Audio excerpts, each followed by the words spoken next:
오늘 정경심 동양대 교수의 표창장 위조 의혹 관련 공판이 있었습니다. 오늘 공판에 참석해서 공판 진행 과정을 처음부터 끝까지 지켜본 유튜브 채널의 빨간아재 박교석 시사 유튜버와 관련된 얘기를 좀 나눠보겠습니다. 나와 계시죠? 네, 안녕하십니까. 네, 지금 법원 앞이신가요? 법원 뒤에 가로등 예. 밑에 앉아 있습니다. 네, 그러시군요. 지난 공판에서는 검찰이 표창장을 이렇게 위조를 한 것 같습니다라고 하면서 시연까지 해서 프린터를 했는데, 오늘은 정 교수 측이 그걸 반박하면서 직접 해볼 테니까 그게 그렇게 되는지 한번 보십시오라고 했다던데, 시연은 정확하게 어떻게 이루어진 겁니까?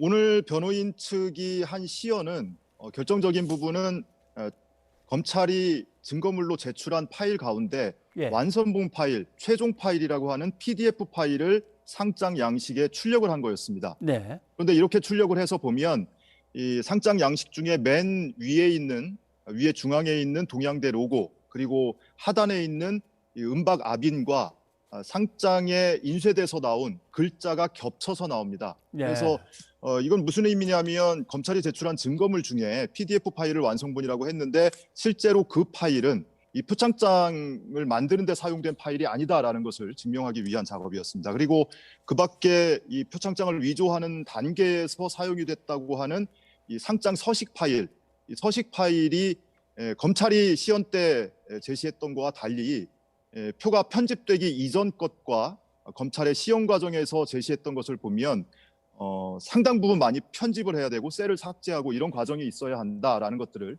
법정에서 현출을 하면서 입증을 했습니다. 네. 그러면 실제로 검찰이 인쇄한 표창장하고 정 교수 측이 인쇄한 표창장 직접 봤을 때 차이가 확실했습니까? 뭐 눈앞에 두고 가까이 본 거는 아니지만 우선은 지난번에 검사가 인쇄했던 표창장은 한글 상태에서 출력을 한 거였습니다. 네. 그리고 오늘 변호인단이 출력한 표창장은 PDF 상태에서 출력을 한 거였어요. 네. 그래서 원 파일이 좀 다르죠. 그런데 이 두 가지 파일을 비교하거나 검사가 확보한 증거물 파일, 그러니까 표창장 사본 파일을 비교를 해보면 검사가 시연한 것과 많이 다릅니다. 우선은 표창장 본문의 텍스트와 그리고 이미지로 집어넣었다는 하단부, 직인 부분에 동양대학교 총장 최성해라고 텍스트가 적혀 있는데 이 부분의 폰트 굵기라든지 선명도가 좀 다릅니다. 예를 들어서 오늘 변호인단이 출력한 이 표창장이나 검사가 제출한 표창장 사본 파일은 본문 부분의 폰트보다 하단 직인 부분의 폰트가 더 굵고 선명합니다. 그런데 지난번에 검찰이 출력을 했던 HWT 파일에서 출력을 했던 파일은 이게 역전이 됩니다. 본문과 직인 부분의 텍스트 굵기가 역전이 돼서 나오니까 다시 말하면 변호인단에서는 HWT 파일, 즉 PDF로도 출력된 것이 아니고 한글 상태에서 출력된 것도 아니다. 뭐 이런 주장을 편 거고요. 특히나 지금 검사가 증거물로 제출한 PDF 파일은 완성본이 아니다라는 것을 입증하는 데 주력을 한 겁니다. 네. 그리고 여백 조절이 잘 안 돼가지고 거기가 좀 다르다는 얘기를 들었는데요.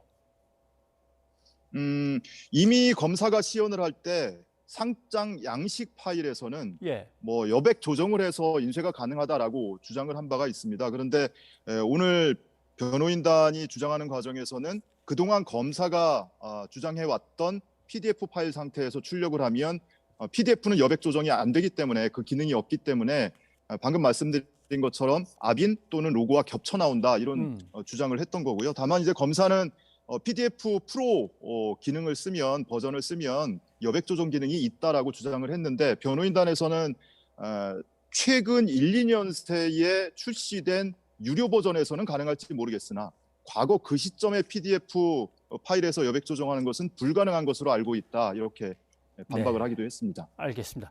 그런데 재판부로부터 표창장 위조 시연 과정에서 설전을 벌이다가 주의를 받았다는 소식을 들었습니다. 당시 상황이 어떻게 했는데 재판부가 주의까지 줬죠?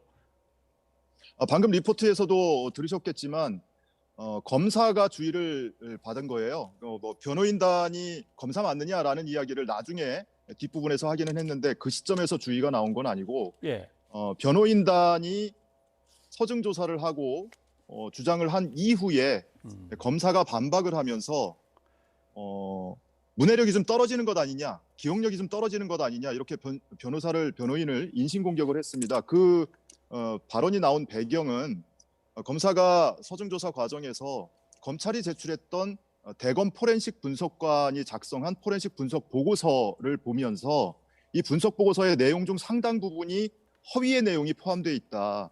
예. 이 분석관이 허위 공문서를 작성한 혐의가 있다, 의심이 된다. 그래서 이것에 대해서 법적인 책임을 물을지 여부를 검토하고 있다고 했었거든요. 네. 근데 이 점에 대해서 검사가 나중에 발언 기회를 얻어서 변호인이 검찰 직원을 허위 공문서 작성이다, 뭐 책임을 묻겠다 이런 얘기를 하니까 마음의 격동이 있었다라면서 배경 설명을 나중에 한 거고요. 예. 그 자리에서 반박을 하면서 그러니까 이렇게 설명을 드리면 조금 얘기가 길어질지 모르겠는데 변호인 측이 허위성이 있다라고 제시한 근거가 여러 가지가 있습니다.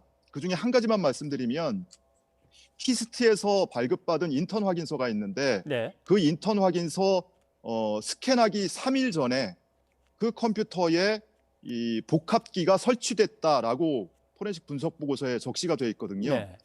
근데 변호인단이 다시 그 포렌식 분석 보고서를 재분석을 해보니까 3일 전에 설치된 것이 아니고 한 달도 더 이전 시점에서 설치가 됐던 겁니다. 네. 그래서 이 포렌식 분석 보고서가 허위로 작성된 것 아니냐라는 주장을 했던 거거든요. 이 점에 네. 대해서 검찰이 알겠습니다. 반박을 하면서 인신공격성 발언을 해서 주의를 받았던 거고요. 그런데 정 교수 측이 오늘 증거를 한 70여 개 새로 가져왔다고 얘기를 들었습니다. 사실은 변론이 종결되고 서증조사 들어갔으면 새로운 증거를 또 이때 갖고 오면 좀 안 되는 것 같은데 이걸 70개씩 갖고 왔으면 이건 또 재판부나 검찰 측에서 문제 제기를 할 수 있는 거죠.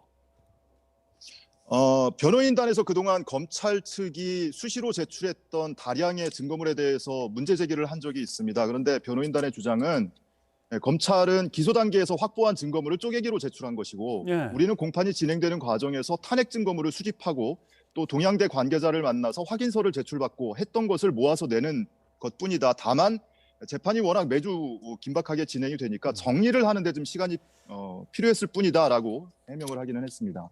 네, 알겠습니다.